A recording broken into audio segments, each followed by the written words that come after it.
fue el proyecto de integración económica norteamericana de México y como proyecto de desarrollo en las últimas décadas.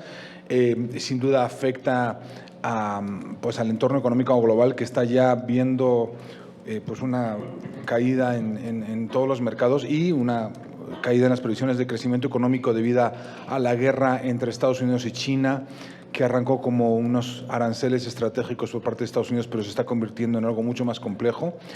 Y bueno, pues México está inserto en esta situación, un país que ha apostado por la apertura global. Yo como editor de Expansión, yo aquí me considero que represento una revista que fue la pionera en el periodismo económico en México, arrancó hace 50 años como la única publicación especializada en México y últimamente, como acabamos de cumplir 50 años, pude ver las portadas de la revista que van desde cuando el yo era lector de esa revista desde que era estudiante. Cómo fracasó la negociación del GATT a principios de los 80, cómo se retomó el pro y el contra de la integración global, etcétera, etcétera. Entonces, en ese sentido, creo que es una mesa sensacional que yo quizá como una especie de símbolo de estos 50 años, pues puedo estar aquí. Entonces, ante esta circunstancia donde Estados Unidos tiene un presidente proteccionista y eso pues está creando muchas distorsiones, querría ver vamos a platicar aquí de cómo eso va a afectar a la economía global. Doctora Dávalos, cada uno de los ponentes va a hablar entre 15 y 20 minutos. Finalmente tenemos un debate entre nosotros y invitaremos al público y a los medios a que hagan sus preguntas. Doctora Dávalos, adelante, por favor. Sí, muchas gracias. Agradezco muchísimo la invitación a este evento por parte de los organizadores. Y pues es un honor para mí estar aquí con todos ustedes. Voy a hablar sobre las políticas de Trump, vistas o analizadas a la luz de los acontecimientos de la economía mundial. La siguiente, por favor. ¿Ustedes también están viendo? Sí, ¿verdad? Sí. Ok. Bueno, una cosa importante es que para comenzar me gustaría contextuarles las diferencias internacionales fundamentales que existían cuando se firmó el Telecán y la realidad económica mundial en estas negociaciones del USMCA o como le quieran llamar, tiene varios nombres todavía, no hay un oficial. Entonces, me gustaría señalar que primeramente durante las negociaciones del Telecán estaba en formación la transición del mercado común europeo hacia la Unión Europea, y realmente la formación de un mercado unificado representaba para Estados Unidos pues una situación a la cual tuvo que reaccionar. Se consolidó la famosa triada de la década de esas décadas, y mientras que actualmente en el contexto del UNSCA el principal competidor con el que Estados Unidos tiene que estar lidiando es China. Otro aspecto interesante es que en las negociaciones del Telecán las cadenas globales de valor no estaban en la mesa de negociaciones, no era un tema en ese momento, no porque no existieran, sino porque no tenían la fuerza cuantitativa y cualitativa que llegaron a tener posteriormente. Mientras que en el tema del USMCA, por ejemplo, para México, una de las grandes preocupaciones, para los tres países, era precisamente que la no firma del USMCA podría provocar una desarticulación de la producción internacional regional integrada, que son las cadenas regionales de valor.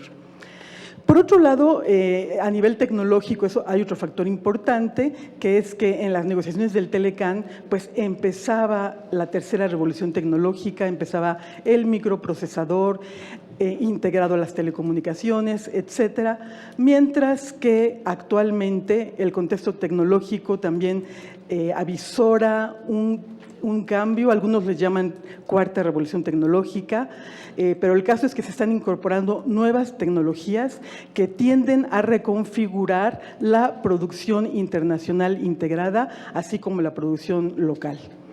Y por otro lado, para finalizar, me gustaría señalarles que durante el Telecán en América del Norte existía una integración económica de facto.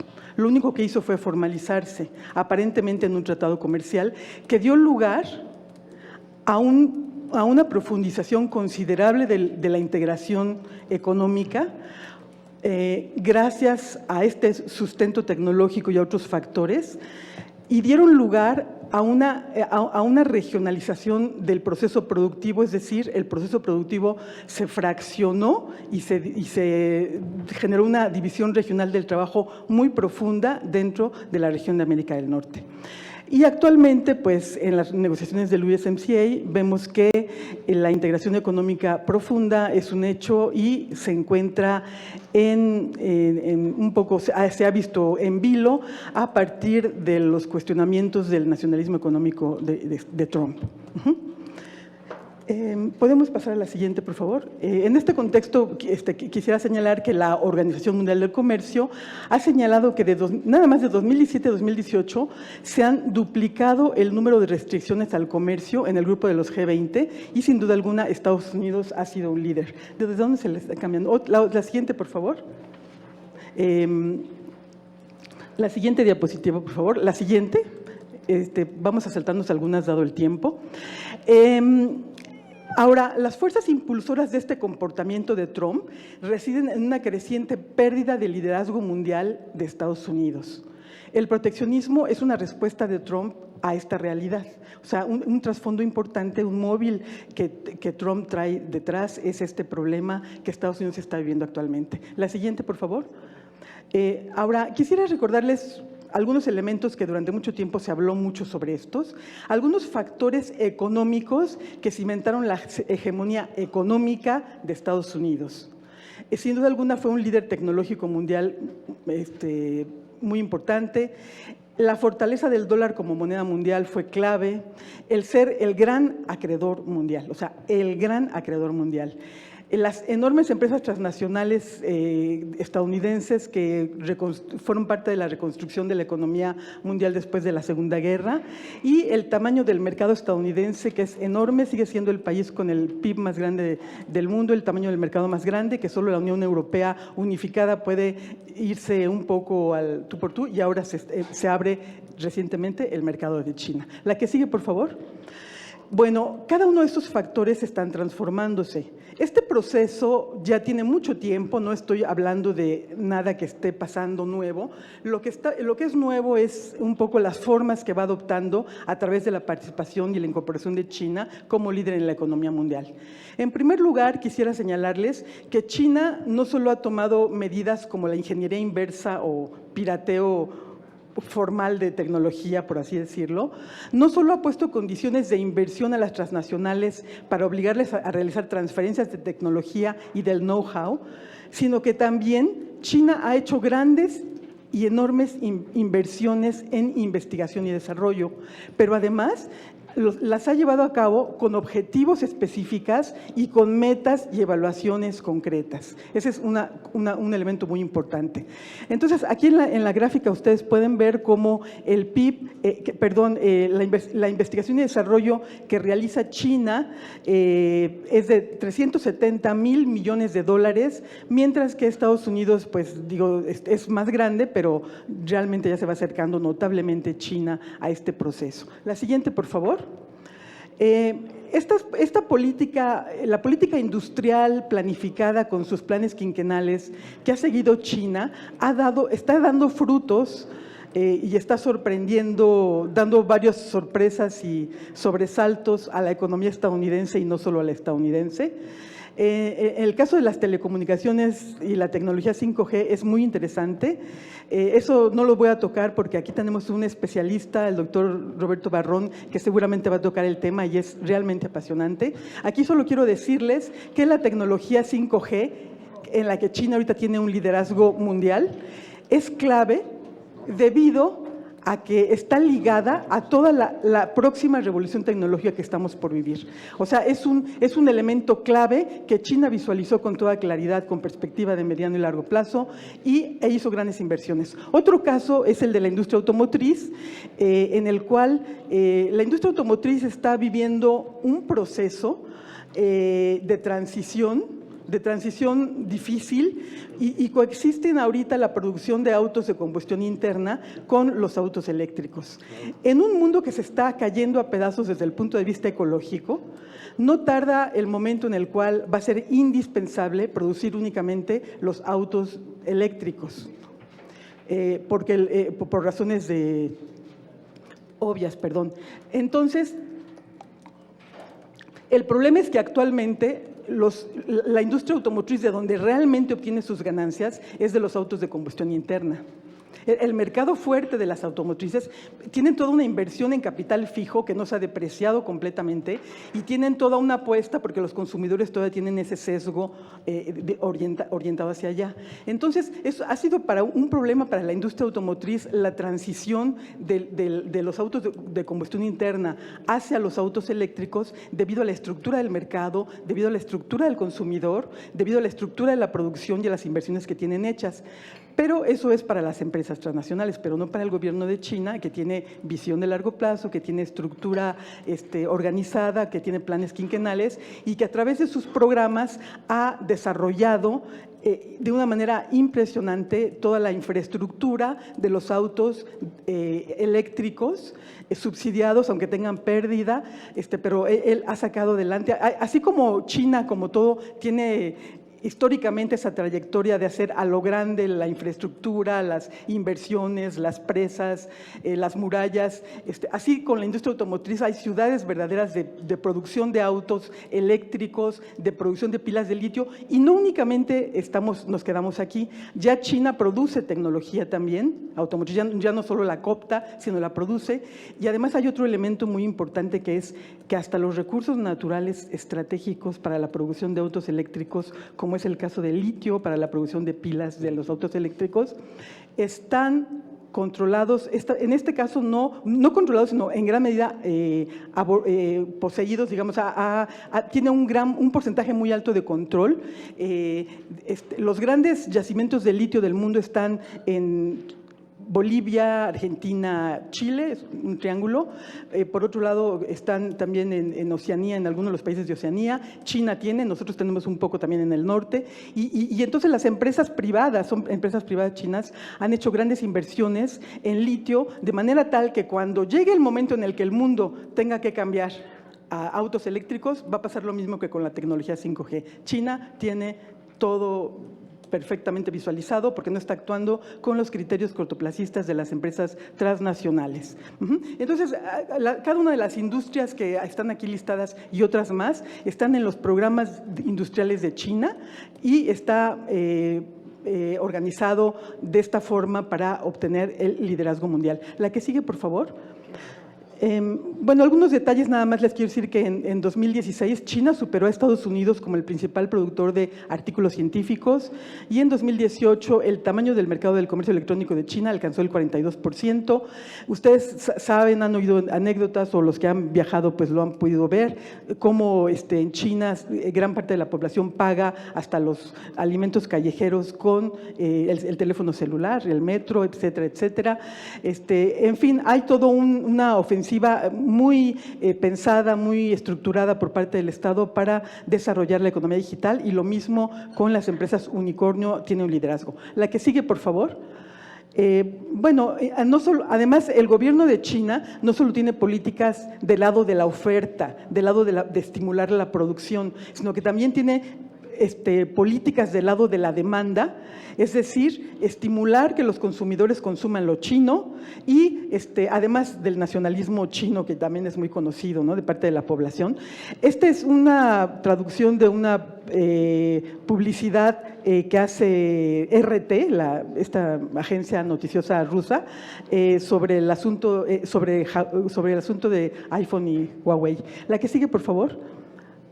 Bueno, otro aspecto importante, rápidamente, el dólar como moneda mundial. Esto fue un asunto muy importante que le sigue dando mucho poder a los Estados Unidos y quiero decir que sigue siendo la divisa mayoritaria por excelencia, pero está viviendo situaciones difíciles. El hecho de que lo que le da poder al dólar es su uso en los circuitos monetarios y financieros internacionales. Mientras se esté usando el dólar está bien. En cuanto se deja de usar, está en problemas. Entonces, obviamente, toda la ofensiva de Rusia, de Irán, estas son noticias recientes, así hay un largo listado histórico que podemos analizar en relación con esto, pero lo que sí es cierto es que tanto Rusia como China, que son productores de oro, China es un gran productor de oro también, China, por ejemplo, estuvo produciendo mucho oro, pero no exportó absolutamente nada, estaba prohibida la exportación del oro. Y no solo estaba prohibida la exportación del oro, sino que estuvo importando muchísimo oro,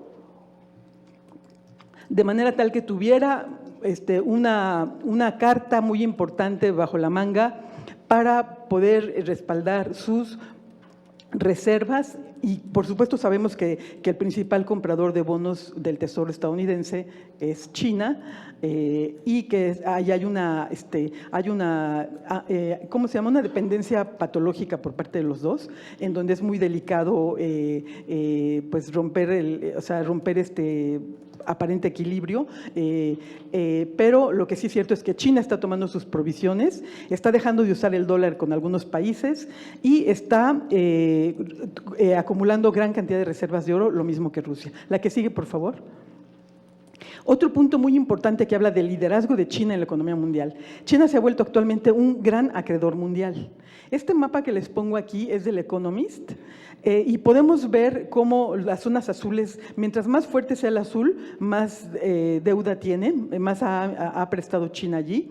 Y vemos que América Latina, África y regiones de Asia han sido abordadas por China como un importante acreedor mundial. La que sigue, por favor. Los préstamos de China en el extranjero actualmente son de más de 700,000 millones de dólares. Según McKinsey, es el mayor acreedor del mundo, más del doble del Banco Mundial y del Fondo Monetario Internacional juntos. Pero hay un problema, no son transparentes, ni se divulgan. Por ejemplo, el Banco de Pagos Internacionales ha declarado que China no ha revelado ningún préstamo a Irán, Venezuela o Zimbabue, a pesar de saberse que les ha concedido muchos préstamos en los últimos 15 años. Entonces, el Instituto Kiel para la Economía Mundial, un instituto muy prestigiado de Alemania, y la Universidad de Harvard investigan, y alrededor del 60% de los préstamos chinos se conceden a tipos de interés más altos y con plazos de vencimiento más cortos. A menudo tienen como garantía los ingresos de los productos básicos. O sea que el que sigue, por favor. China ha llevado a cabo una política de acreedor mundial, sobre todo en países del hemisferio sur, especialmente en los ricos en recursos naturales, cumpliendo así dos cometidos: aumentar su presencia y control en África, Latinoamérica y Asia, y asegurarse el abastecimiento de recursos naturales estratégicos. China está construyendo fuertes. Aquí está el ejemplo que les decía del litio, que es una tierra rara, el litio, y el litio es el que venía en la tabla de periódica de los elementos que nos enseñaron en la secundaria. Bueno, pues ese litio es el que ya está controlando completamente, bueno, está China tratando de controlarlo a nivel mundial, ¿no? China está construyendo fuertes alianzas y dependencias a lo largo de la llamada nueva ruta de la seda. Sus móviles: asegurar recursos naturales, hacer inversiones y establecer alianzas políticas. La que sigue, por favor. Ahora, las empresas transnacionales chinas. El gobierno chino ha fomentado todo tipo de alianzas, fusiones, adquisiciones con grandes empresas transnacionales occidentales y también orientales, y también corporaciones privadas chinas han desempeñado un rol clave en su desarrollo como capital internacional. La que sigue, por favor. Aquí les pongo un cuadro de los flujos de entrada de inversión extranjera directa en los 20 países. Nada más les quiero decir que China tiene el segundo lugar, Estados Unidos tiene el primer lugar.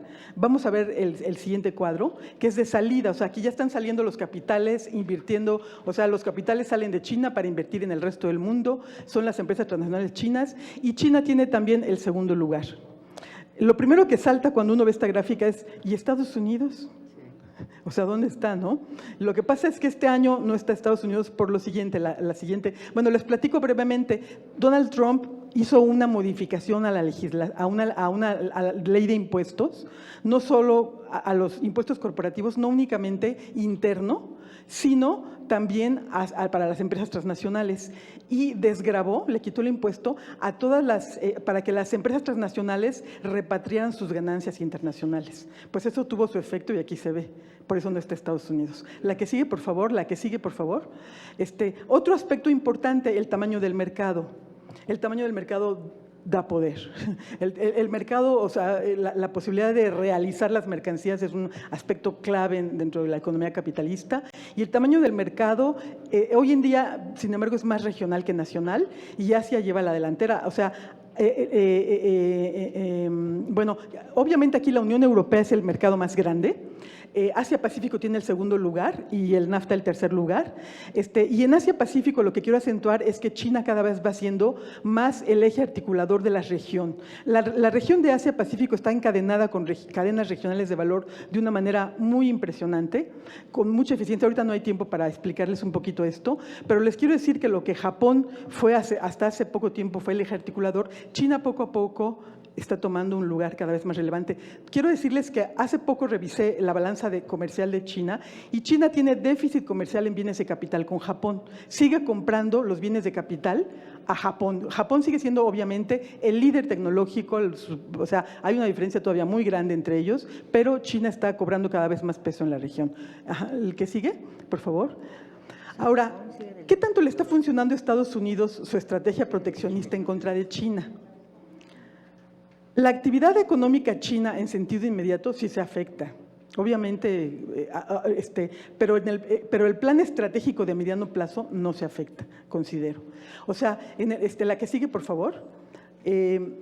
Los aranceles, en una economía como la actual, en donde el insumo estratégico del capital es el conocimiento, en esta situación y en este contexto, no es funcional pensar en los aranceles como un instrumento para defender la hegemonía, porque el flujo del conocimiento es impresionante. Lo mismo pasa a nivel de las empresas. O sea, por ejemplo, ustedes ven la vida en Silicon Valley, es un fluir de conocimiento de empresa a empresa a través de las personas que tienen incorporado el conocimiento. Bueno, entonces, no es un instrumento eficiente. La que sigue, por favor. De modo que China seguirá avanzando. O sea, ha transitado de ser captador de inversión extranjera directa, ofreciendo mano de obra barata, a ser un activo y voraz buscador e inversor en alta tecnología. La ruta de la seda representa un desafío en inversiones, control de rutas y dominio sobre el comercio mundial. Se ha vuelto un importante acreedor sobre todos los países ricos de recursos naturales. Tiene políticas industriales en las que principalmente, en las principales actividades económicas para lograr planificadamente un liderazgo mundial, y ha dado un viraje hacia la integración nacional de las cadenas globales de valor. Esto es un punto muy importante, fortaleciendo así el desarrollo de su economía nacional. O sea, no me voy a lo mejor no me voy a detener demasiado aquí, pero rápidamente les comento que las estadísticas sobre las cadenas globales de valor a nivel mundial han decrecido, y una de las explicaciones de este factor, que ha sorprendido mucho a los analistas, es precisamente que China, como lo prometió varios años atrás, ha dado un viraje y ha incorporado cadenas regionales de valor dentro de su propio país, en lugar de importar insumos. La que sigue, por favor. Bueno, esto no niega que China tenga problemas, claro que tiene problemas. China está ahorita en una situación difícil, está creciendo al 6%, más o menos se calcula un poquito más del 6%, cuando siempre creció, las décadas anteriores creció a 2 dígitos. Las causas, sin duda alguna, las políticas proteccionistas lo afectan, sin duda alguna, pero también tiene problemas estructurales importantes, como una fuerte deuda corporativa, oferta de trabajo cada vez más reducida, los salarios han ido creciendo, en fin, tiene sus propias dificultades internas. No todo se explica por los Estados Unidos. La que sigue, por favor. Estas cifras de McKinsey también pronostican que en 2040 el 50% del PIB mundial provendrá de Asia y el 40% del consumo mundial también. La que sigue, por favor. Nada más cerrar. Bueno, quiero decirles, ya voy a terminar. El centro de la fuerza de China radica en su perspectiva, pero de eso dígaselo al moderador, por favor. Dice, el centro de la fuerza china radica en su perspectiva de desarrollo de mediano plazo organizada por el Estado, y esto ha situado en el centro del debate actual la idea del Estado desarrollista. Y actualmente hay un renacer en esto. La que sigue, por favor. Les quiero dar este ejemplo porque me parece muy importante. Alemania, que depende fuertemente de las exportaciones. O sea, Alemania es un país, es un gran exportador, pero con un mercado interno chico. Entonces, ha tenido un compromiso multilateral muy importante porque su sobrevivencia depende en gran medida del comercio internacional. Y actualmente plantea una estrategia industrial económicamente nacionalista. La que sigue, por favor. Aquí está la portada del documento y la que sigue, por favor. Fíjense qué importante. En su documento de Estrategia Nacional Industrial para 2030 se propone Alemania elevar el porcentaje de la manufactura en el PIB en Alemania y en la Unión Europea. El siguiente, cuidar que las cadenas de valor de la Unión Europea se conserven dentro de sus fronteras, limitando los insumos importados extrarregionales que utilicen. La que sigue, designar y promover ciertas firmas alemanas como campeonas que hay que promover. Modificar la legislación de la Unión Europea para facilitar la formación de empresas líderes europeas, aún a pesar de que afecte la competencia. O sea, esto es insólito, insólito.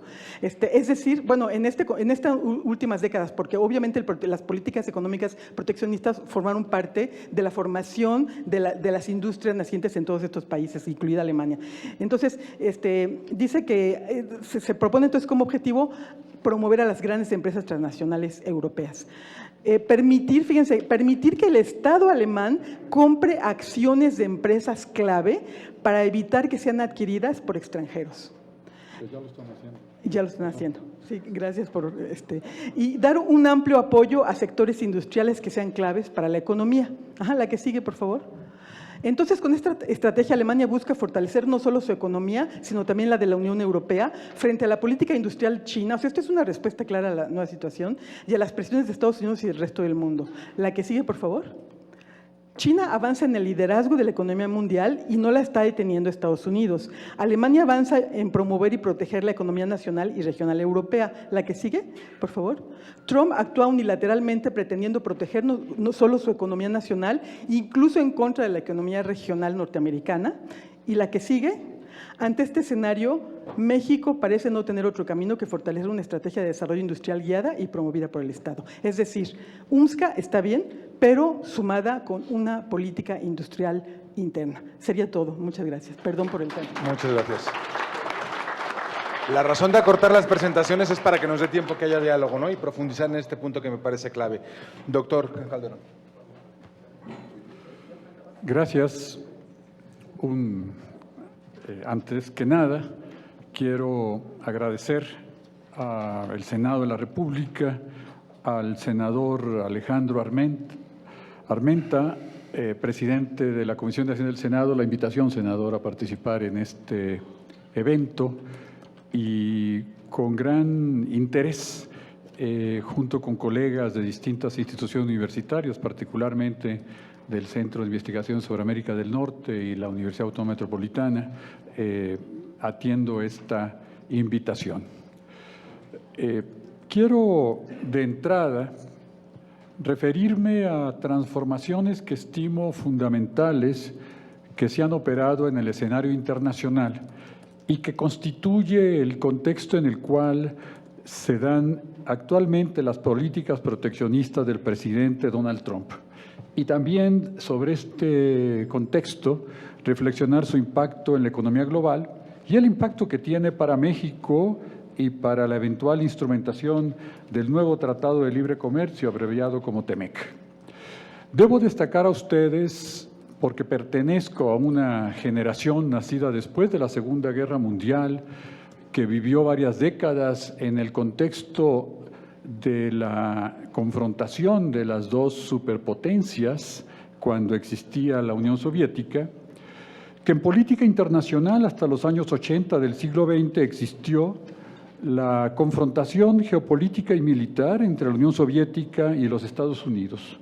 Confrontación que no impidió un activo proceso de emergencia de nuevas naciones independientes en Asia, en África e incluso en América Latina, y en donde el movimiento de países no alineados, hoy tema olvidado en relaciones internacionales, pero de gran trascendencia, en los años 50, 60 y 70 jugó un papel importante.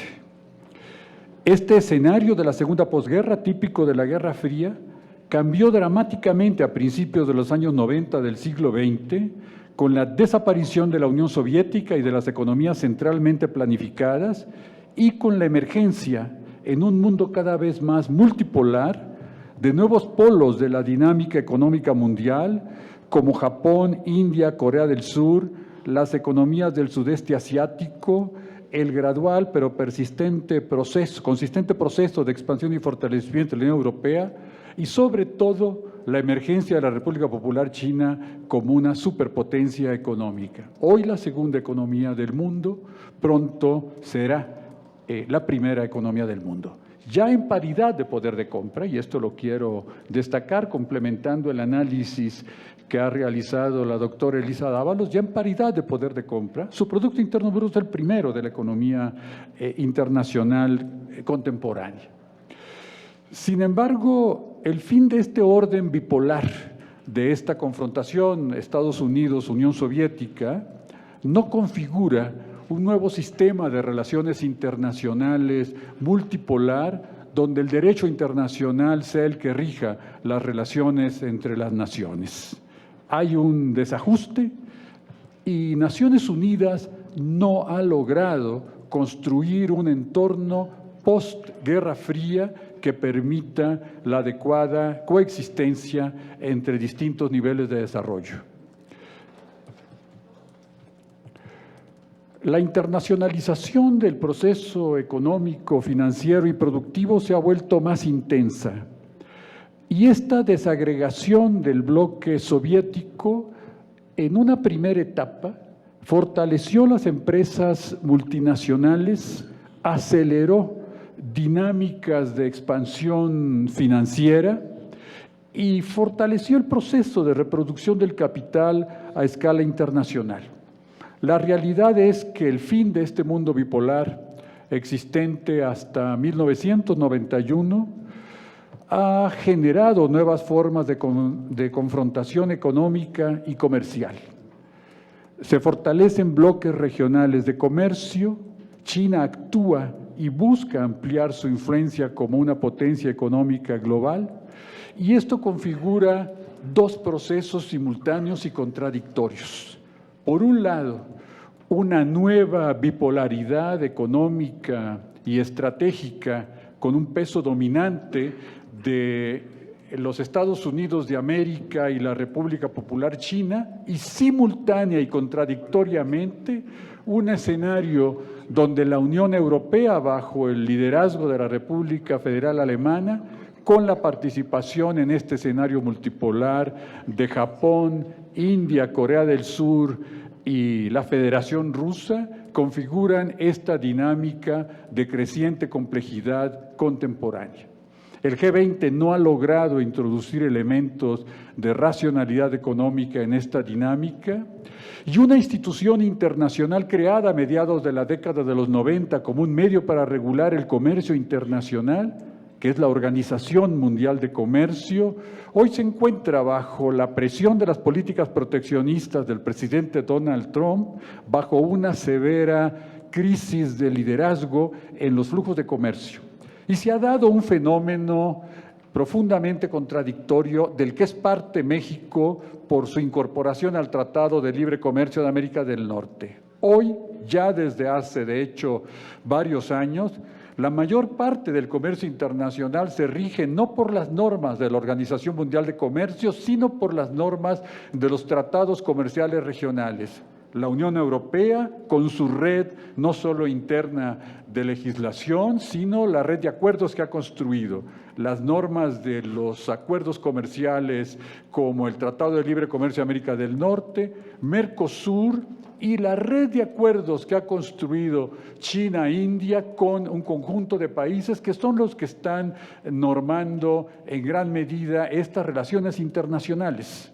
Y en esta perspectiva hay la amenaza de que el rol regulatorio de la Organización Mundial de Comercio podría disminuir. La crisis de 2007, 2008, 2009 mostró también que la intervención regulatoria de una institución internacional clave, como es el Fondo Monetario Internacional, fue absolutamente insuficiente.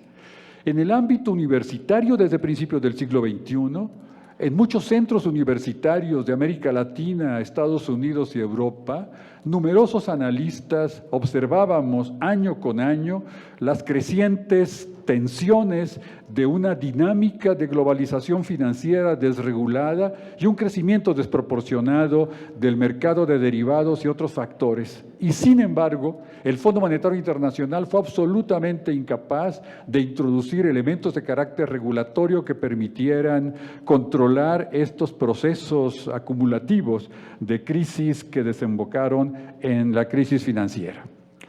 Otro elemento que quiero destacar a ustedes, que está directamente vinculado al examen al que hoy nos convoca, es el hecho de que la economía global contemporánea tiene importantes desequilibrios que existen desde finales del siglo XX, pero que se han agudizado en el siglo XXI. El más importante, y a esto aludía la doctora Elisa Dávalos, es el gran déficit en cuenta corriente de los Estados Unidos de América, que es cubierto con excedentes financieros que van a los Estados Unidos provenientes de Asia y Europa, en parte América Latina, pero fundamentalmente de la República Popular China. Desde principios del siglo XXI, Estados Unidos tiene déficit en cuenta corriente del orden de 600,000 millones de dólares. Estados Unidos ha acumulado pasivos externos por más de 3 millones de dólares, convirtiéndose en el mayor deudor del mundo. La reducción del ahorro en los Estados Unidos y sus crecientes necesidades financieras provenientes del exterior originan que desde finales de la primera década del siglo XXI, el 80% de los ahorros excedentarios de todo el mundo, incluida la República Popular China, se invierten en el mercado interno de los Estados Unidos, en el mercado financiero de los Estados Unidos.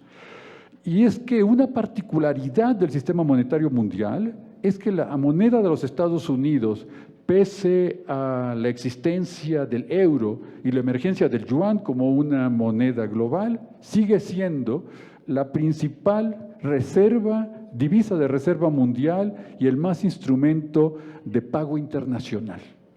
Hasta hoy, aunque esto evidentemente puede cambiar en próximos años, significa esto que Estados Unidos es capaz de tener persistentes déficits externos y financiarlos con su propia moneda que tienen evidentemente otros países con superávit en su cuenta corriente, como China y la República Federal Alemana, sin necesidad de recurrir en divisas extranjeras. Valga la redundancia, China, Japón, República Federal Alemana y los países árabes exportadores de petróleo con excedentes financieros le prestan a Estados Unidos e invierten en el mercado financiero de los Estados Unidos con la divisa dólar de los Estados Unidos de América. Y en esta ecuación económica internacional, el financiamiento que obtiene de China y otros países del mundo para cubrir su déficit en cuenta corriente se expresa como un financiamiento también al déficit fiscal de los Estados Unidos de América, de tal forma que el superávit en balanza de capitales que los Estados Unidos obtiene año con año a través del financiamiento externo a su deuda pública es parte fundamental de los recursos internacionales que Estados Unidos obtiene para cubrir su déficit en cuenta corriente. Y esto genera una tensión y una escasez relativa de disponibilidad neta de capital internacional para los países en vías de desarrollo y presiona a economías, por ejemplo, la europea, la mexicana y algunas de América Latina, a tener que pagar primas de riesgo para obtener financiamiento internacional que representan tasas a veces extraordinariamente elevadas que afectan severamente sus finanzas internas. Mientras que Estados Unidos, en los años más severos de la crisis, pudo financiar un déficit astronómico de su gasto público superior al 8% del Producto Interno Bruto, con tasas que pagaba a sus acreedores cercanas a cero, muchos países europeos, Italia, España y otros más, pero también México y otros países tuvieron que pagar tasas muy elevadas como primas, que eso genera pues desequilibrios acumulativos particularmente severos. Y esto lo señalo porque un elemento que poco aparece en los titulares de los medios de comunicación internacionales, pero que está presente en la relación económica Estados Unidos-China, de esto ya hacía referencia la doctora Elisa Dávalos, es que China y Estados Unidos están atrapados en una relación de conflicto y de asociación de intereses simultánea y compleja y dialécticamente. Estados Unidos mantiene un elevado déficit comercial y de cuenta corriente, no se ha modificado sustancialmente esta tendencia en el contexto de las medidas proteccionistas de Donald Trump, que pueden afectar a partir de septiembre hasta más del 90% del monto de las exportaciones chinas a las que se aplicará un arancel, no se ha modificado. En el primer semestre de 2019, el déficit comercial de los Estados Unidos con todo el mundo creció 8%. Y esto es particularmente relevante porque hay una desviación de comercio en que hay una sustitución de las importaciones que anteriormente se hacían de China hacia importaciones de otros países, incluido México incluso, no solo de países asiáticos. Pero China, en virtud de que tiene más de 3 millones de millones de dólares de reservas, ya acumula 1 billón, 1 millón de millones, 100,000 millones más de activos que ha prestado a los Estados Unidos de América. Si apuesta por una estrategia de crisis financiera contra sus activos depositados en los Estados Unidos de América, puede tener sus propios desequilibrios particularmente severos. Y la estrategia de devaluación del yuan es una forma de compensar la aplicación de aranceles compensatorios por el gobierno de Donald Trump. Estamos entonces ante una guerra económica y comercial en donde China, en cierto sentido, está atrapada en su elevado nivel de inversión en los Estados Unidos de América y donde una devaluación de estos activos financieros le puede afectar, pero por otro lado está aplicando medidas nacionales contra exportaciones agrícolas y de otro tipo de los Estados Unidos para también aplicar sus propios aranceles compensatorios. Esto genera tensiones extraordinariamente severas en la economía internacional contemporánea. Hace ya algunos años, y esto no es nuevo, lo destacaron filtraciones de Wikileaks de tesis que había expuesto Hillary Clinton. Hillary Clinton en 2009 ya expresaba: ¿cómo negocias?, decía Hillary Clinton, con mano dura con tu banquero, decía Hillary Clinton. Esto resume la complicada relación de Washington con China, que controla enormes segmentos de la deuda pública de los Estados Unidos. Y esta utilización del tipo de cambio como medio para compensar la aplicación de aranceles, algunos analistas piensan que China será prudente y mantendrá una devaluación moderada. Otros analistas consideran, yo me incluyo en estos analistas, que China, ante una intensificación de las presiones proteccionistas y los aranceles que está aplicando el gobierno de Trump, puede utilizar en mayor grado esta arma devaluatoria como un medio compensatorio, dado que tiene la capacidad y posibilidad de hacerlo. Algunos analistas internacionales y el propio Fondo Monetario Internacional piensan que el dólar, por estos flujos internacionales de capitales hacia la economía de los Estados Unidos, está devaluado en un margen, está sobrevaluado en un margen que puede ir del 8 al 16%. Hay un margen en el cual, por tanto, China puede aplicar estas estrategias de devaluación del yuan con éxito. De hecho, y perdón por la interrupción, de hecho en el Wall Street Journal de hoy hay una columna que dice: Estados Unidos está perdiendo la guerra con Estados Unidos porque la devaluación del yuan está siendo absolutamente ineficaz cualquier política arancelaria. Perdón. Es que así es. El periódico de los republicanos estadounidenses diciendo que Estados Unidos está perdiendo la guerra.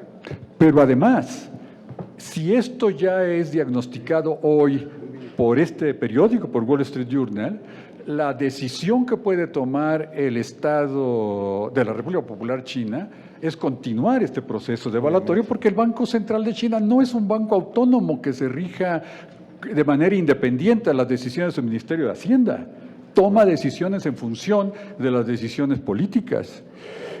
Y esto me lleva a considerar que China sí, en una visión de largo plazo, en la búsqueda de surgir como la primera potencia económica del mundo a economía de mercado y con un liderazgo tecnológico al que se refería ya la doctora Elisa Dávalos, indiscutible, quiere estabilidad macroeconómica mundial por encima de todo y transiciones graduales. Y en una guerra de divisas que podría afectar esta disponibilidad de sus 3 billones de dólares de reservas y su más de $1 billón que ha prestado a los Estados Unidos, podría salir afectada porque se devalúa sus propios activos financieros. Es una cuestión de sentido común, pero también de análisis macroeconómico. Pero hay que tener claro que si China sufre agresiones mayores provenientes del gobierno de Trump, va a responder. Y va a responder dentro de una visión que puede recordar escenarios de la Guerra Fría en el contexto de la relación de las dos superpotencias, Estados Unidos y la Unión Soviética. Y yo quiero recordar datos que proporcionó la doctora Elisa Dávalos, nos ilustran claramente este elemento, que China, por la dimensión de su Producto Interno Bruto, por su base territorial, sus recursos naturales, su población, su nivel de industrialización y avance tecnológico y un conjunto de otros factores, dispone de políticas para, en el mediano plazo, resistir las presiones de los Estados Unidos de América. Yo quiero, en este contexto, recordar, en breves minutos, porque debo acortar esta exposición, algo que mi generación de estudiantes universitarios de finales de los 60 y principios de los 70 observamos. Entre 1956 y 58 y mediados de los años 70 hubo un virtual bloqueo económico contra la República Popular China, de los Estados Unidos de América, de la Comunidad Económica Europea y de la Unión de Repúblicas Soviéticas Socialistas. Y además tuvo una desestabilización económica y política por efecto de la Revolución Cultural China.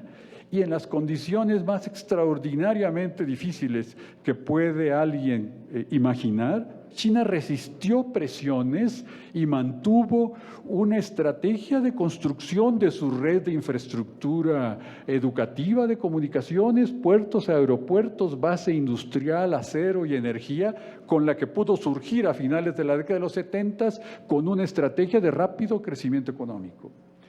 A invitación del gobierno de la República Popular China, visité ese país en 1978 como un joven profesor universitario y pude observar el enorme esfuerzo que estaba haciendo en ese año la República Popular China para reconfigurar su sistema, pero pude observar también que había construido en condiciones extremadamente difíciles de bloqueo económico su infraestructura básica para sostener un crecimiento futuro.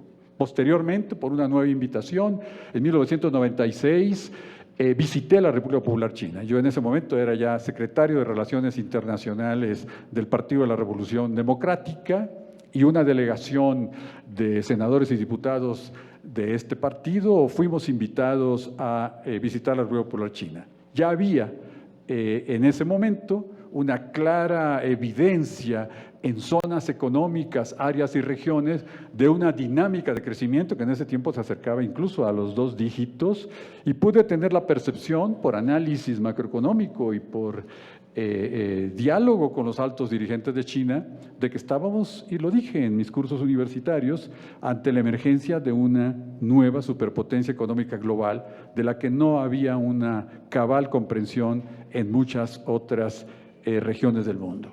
Mi visión es que si Trump continúa con esta visión, va a generarse una respuesta hacia una reconfiguración económica donde China hará uso en todo su nivel de su base económica, territorial, demográfica y de las redes económicas que está construyendo a escala internacional.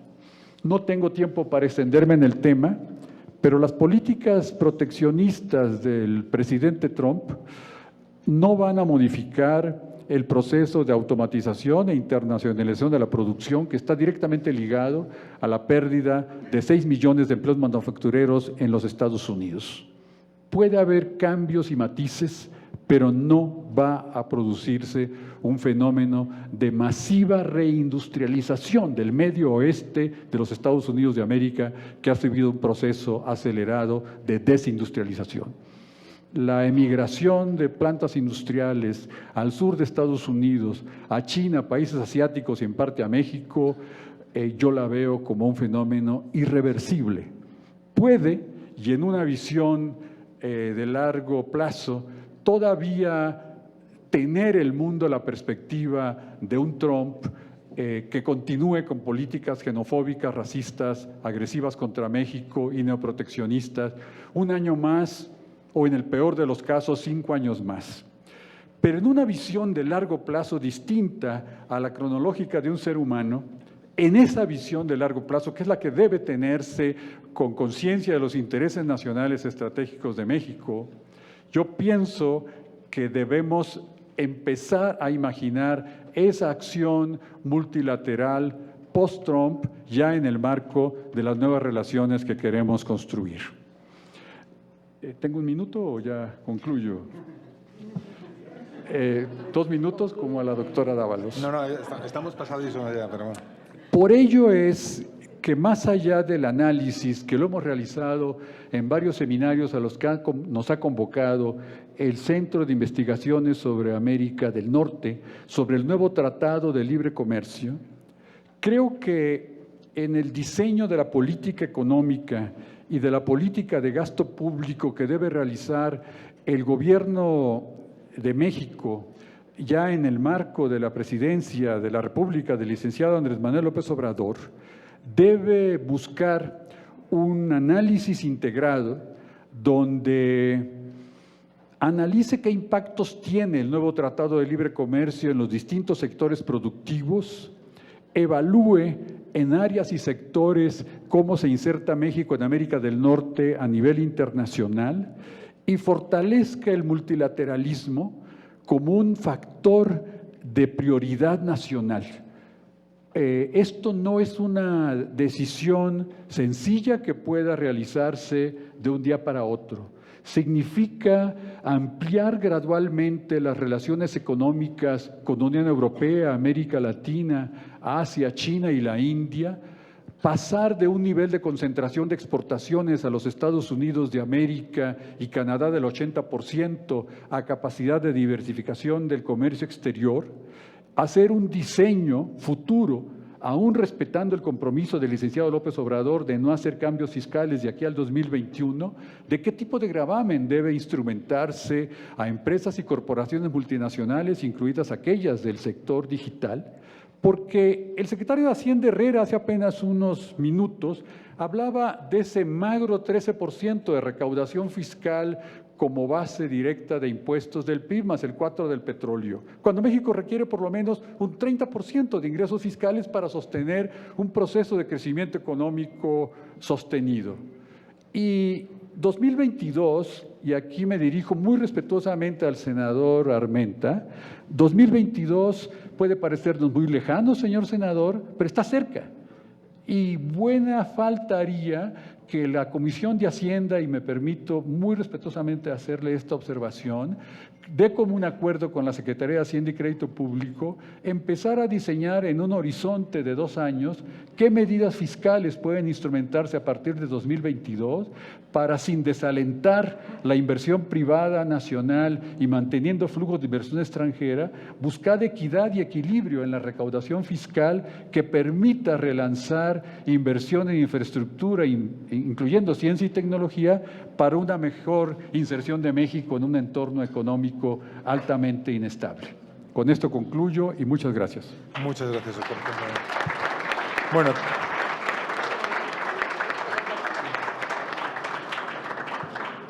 Bueno, entonces tenemos 5 preguntas del público. Voy a intentar presentar las 3 primeras y a ver, creo que van un poco vinculadas. José Manuel Hernández Ramón, de Puebla, pregunta, dice, sabemos la dependencia económica con Estados Unidos de Norteamérica y lo difícil de liberarnos para hacer tratados con Europa, Asia o Sudamérica. ¿Cómo podemos en realidad trabajar como país y dejar de depender de Estados Unidos o quien sea sin que haya un castigo económico o minimizarlo? Que creo que está un poco ligado a lo que dijo la doctora de la política industrial.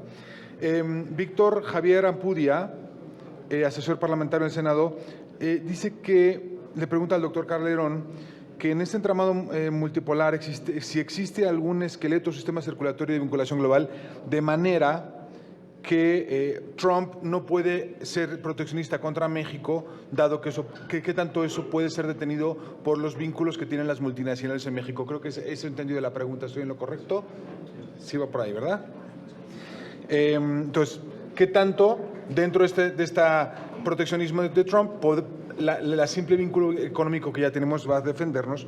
Berenice Itzel Racio, o Raro, de la UNAM, dice: doctora Elisa Ábalos, dada la guerra comercial entre Estados Unidos y China, ¿con qué país debería México fortalecer sus alianzas? Es decir, más allá de la política interna y de los vínculos bilaterales, ¿qué tanto, y yo creo que es para los dos más bien, si México debería o no buscar un vínculo más fuerte con China? Yo dejo estas tres preguntas en la mesa y hablemos de eso, de política industrial, de si México debería buscar terceros países y de qué tanto los vínculos existentes de las multinacionales son un entramado de seguridad para los acuerdos que ya tenemos. Señor moderador, ¿me permite aclarar mi pregunta? Sí, claro. Un segundo. Un segundo es imposible. 10 segundos. Es que tenemos muy poco tiempo, perdón. Sí, claro. 10 segundos. Que la síntesis que hizo, pues deja dudas sobre la misma pregunta. Yo la pregunta, Jorge, es a nivel global. Sí, Víctor. Multilateralismo. ¿Hay algún sistema circulatorio que en realidad hable de un sistema universal, globalización capitalista, a la que te referiste en la evolución histórica? Y lo otro es, dadas las leyes del desarrollo económico mundial que nos han llevado a donde estamos, si Trump en realidad, en el caso particular de nuestro país, puede tomar medidas como las que ha anunciado, que irían contra los intereses de sus propias transnacionales, por decirlo así. Espero haber aclarado mi propia duda y clarificado la pregunta, doctor Calderón. Perfecto. Doctora. Bueno, yo quisiera comentar así muy brevemente. México tiene un acuerdo de libre comercio con la Unión Europea. Sí. Y han habido históricamente muchos intentos de integración regional con América Latina. Y ha habido un problema, ninguno de los dos ha funcionado realmente. La cuestión es ¿por qué? Bueno, obviamente no hay economías complementarias, pero se pueden trabajar. No sin problemas, no sin complicaciones, pero las políticas industriales precisamente lo que hacen es remodelar la estructura productiva de un país que puede ser redirigida hacia la integración, el complemento y la participación en cadenas de valor que no son propiamente las ya establecidas previamente. Es decir, hacen falta políticas tecnológicas, políticas industriales, políticas de demanda, políticas en muchas áreas coordinadas para trabajar tratando de rescatar las ventajas comparativas con las que pueda contar México. Entonces, es un trabajo que sí implicaría dificultades, problemas, desempleo y reempleo, porque no es fácil romper yo creo que es esta integración estructural de la producción de México con Estados Unidos, pero tampoco es imposible. Yo les recomiendo que lean, que busquen el IDIC. Es un think tank empresarial de empresarios industriales que yo creo que tiene tips muy interesantes porque le sale del corazón la defensa de sus propios negocios y tienen propuestas muy interesantes en este sentido. ¿Cómo se llama? IDIC, IDIC. ¿Acabaste? Sí, yo creo que sí. No, ya acabamos.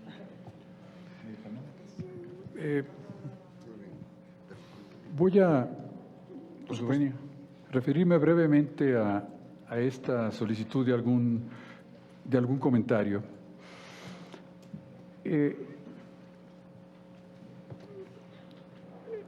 Mi opinión es que en ciertos temas vinculados a intereses estratégicos de los Estados Unidos de América, las políticas neoproteccionistas de Donald Trump están afectando a empresas multinacionales que tienen su sede en los propios Estados Unidos de América.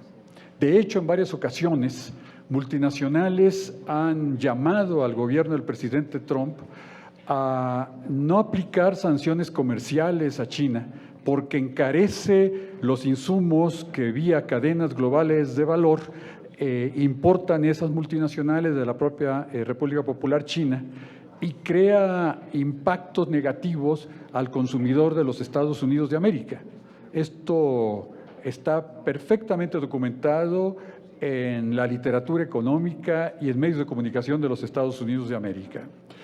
Y también, aunque no con tanta presencia en medios de comunicación, hay sectores financieros de los Estados Unidos de América que se han puesto nerviosos ante la perspectiva de que aún asumiendo la devaluación de sus propias reservas en dólares y de las inversiones que ha hecho en el mercado financiero estadounidense para financiar los déficits en cuenta corriente, apueste China en mayor grado que hoy a una guerra de divisas y a una estrategia de desinversión en los Estados Unidos de América que puede generar enormes desequilibrios y crear problemas porque el mundo no tiene suficiente capital para financiar déficit en cuenta corriente a los Estados Unidos de América de 3, 4, 5 o 600 mil millones de dólares. Entonces, hay sectores que están muy preocupados por esto. Sin embargo, no sería la primera vez que los Estados Unidos de América, en visión de corto plazo de sus élites políticas, aplica estrategias contrarias a los intereses. Recordemos que entre 1929 y 1933, el gobierno de Estados Unidos hizo todo lo posible para profundizar una crisis que llevó a una caída del 50% de su Producto Interno Bruto. Y fue a partir del gobierno de Roosevelt que empezaron a diseñarse otro tipo de estrategias con enormes dificultades y enormes resistencias. Hay la perspectiva que con esa herencia del sistema electoral esclavista, heredado de la época que había estados esclavistas que sobredimensiona poblaciones y provincias con baja población, Trump pueda ser reelegido quizá con 3, 4, 5 millones menos que el candidato demócrata, como sucedió cuando frente a Hillary Clinton obtuvo 3 millones de votos menos y sin embargo ese sistema le permitió reelegirse. Sé que para México es duro hablar de este tema porque significan años de resistencia frente a las políticas xenofóbicas y proteccionistas de Donald Trump y tocará al gobierno que encabeza el licenciado López Obrador resistir eso, pero es un escenario real. Por tanto, si bien considero que la internacionalización económica es una dinámica irreversible, puede sufrir efectos dentro de esta visión donde la obsesión reeleccionista de Donald Trump y de este grupo de republicanos que siguen apoyándolo pese a los efectos negativos para Estados Unidos, pudiera ser que en ciertos temas y áreas el gobierno vaya en contra de ciertos intereses fundamentales de empresas multinacionales. Yo creo que enfrentamos un escenario, y aquí termino, de muy alta incertidumbre. Nos queda muy poco tiempo. Edmond Charabati, de la Universidad Panamericana, hace una pregunta que creo que, más allá del tema, habla de los riesgos o de los desafíos, más bien, de la política industrial. Dice que considera que la refinería de Dos Bocas es mala inversión, tomando en cuenta que en menos de 10 años la industria automotriz solo producirá coches eléctricos.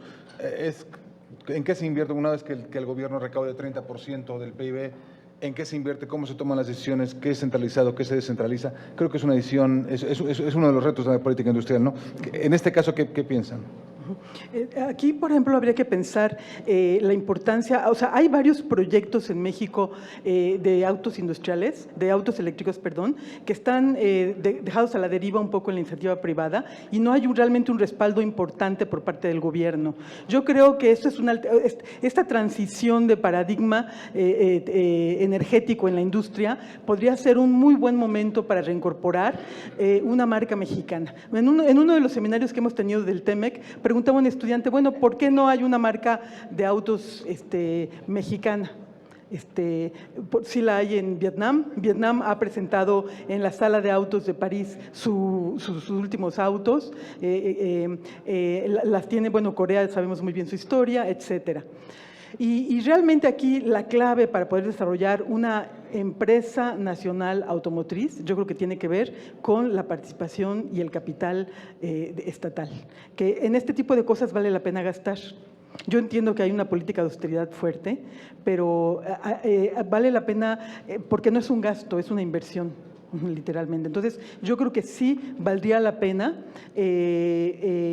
estudiar esos nichos que pueden estar abiertos, en los cuales el país pudiese tener una actitud, una actividad productiva en donde pudiese encontrar, pues no sé, abarcando, por ejemplo, mercado nacional en primera instancia, como lo ha hecho la India, ¿no? O sea, con su bajísimo nivel de ingreso per cápita, ha producido autos realmente muy baratos para traslados en campo, en fin. No digo que sea exactamente lo mismo lo que tengamos que hacer, pero quiero decir que hay muchas veredas que podemos utilizar creativamente, en donde se requiere como condición fundamental una estrategia productiva estatal.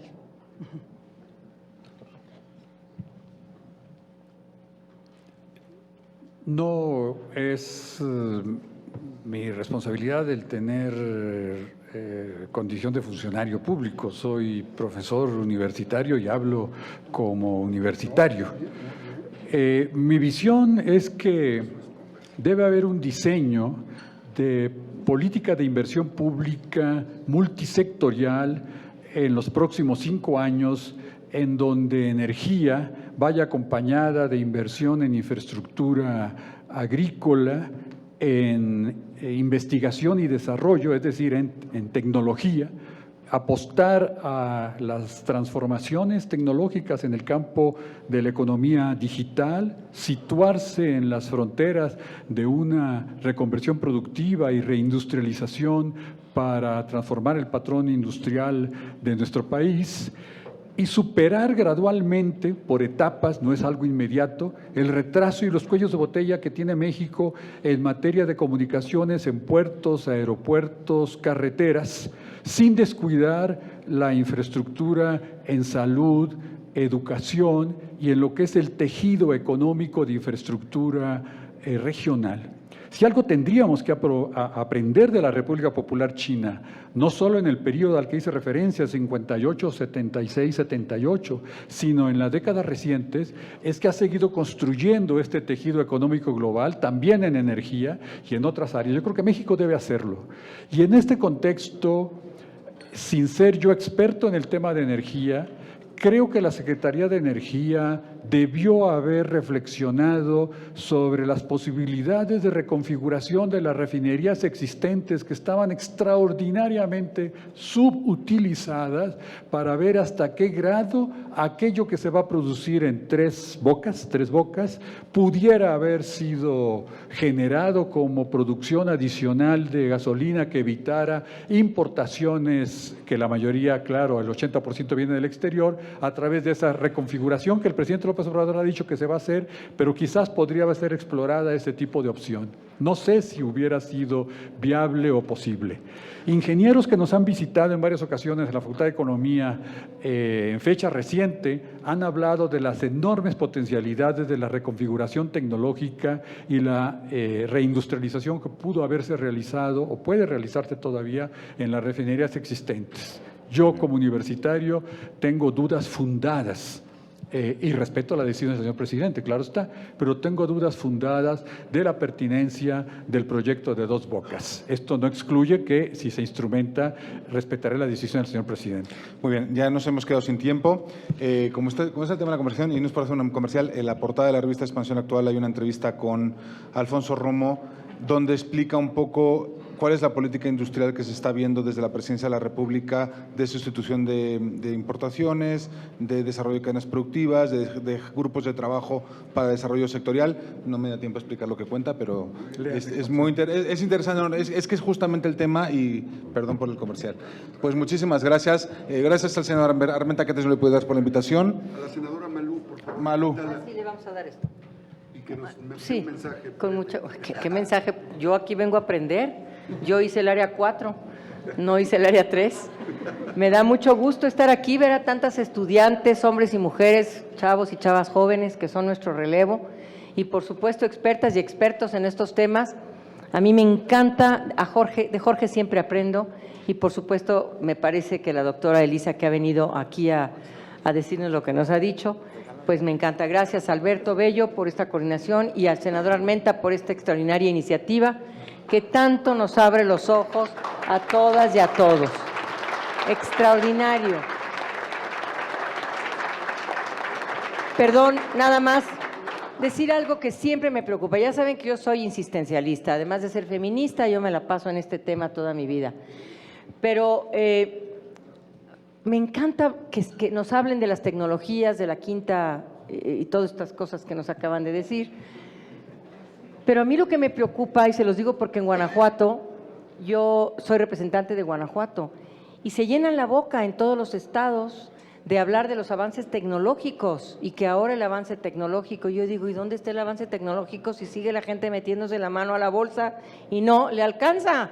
Y seguimos viviendo remesas en este país con más de 37,000 millones de dólares. O sea, ¿cómo le vamos a hacer para que no nos alcance todo este avance tecnológico a la pobreza y a la pobreza de las mujeres? Discúlpenme, pero ese es mi tema y ojalá que seguramente en alguna de las intervenciones todo esto tenga que ver también con el impacto en la vida de las mujeres, porque estas industria automotriz, esta industria agrícola y este impacto de China, claro, pues están trabajándole las mujeres, pero bien jodidas, con unos sueldos que da pena, es la neta. Y esto es lo que yo me cuestiono un poco con el avance de la economía, pero la gran discriminación laboral que viven las mujeres en el mundo. Bueno, yo les quiero agradecer a Alberto Bello. Muchas gracias, Alberto, por quizás su reconocimiento. Alberto, eres extraordinario, me encantas en CNN y cómo estás haciendo tus cosas. Muchas gracias en Expansión. Y por supuesto, Elisa, muchas gracias. Muchas gracias. Aquí está Elisa, muchas gracias. Qué amable, muchas gracias. Y a Jorge Calderón, al que siempre también le hablamos y le agradecemos. Muchas gracias. Gracias a todas y a todos. Gracias. Se ha puesto el reconocimiento para nuestros panelistas, doctor Jorge Calderón Salazar, doctora Elisa Dávalos, y a nuestro moderador, maestro Alberto Bello. Muchas gracias por compartirnos estos momentos de vasto conocimiento. Y con esto damos por concluido el primer eje. Se tituló Proceso de Integración Económica Mundial Contemporáneo. Les pedimos puedan permanecer en este recinto. Se les dará un espacio de 5 a 10 minutos como receso para continuar con el eje número 2, que lleva por nombre Análisis, Balance y Perspectivas del TEMEC a meses de su aprobación en el Senado de la República. Proceso de integración económica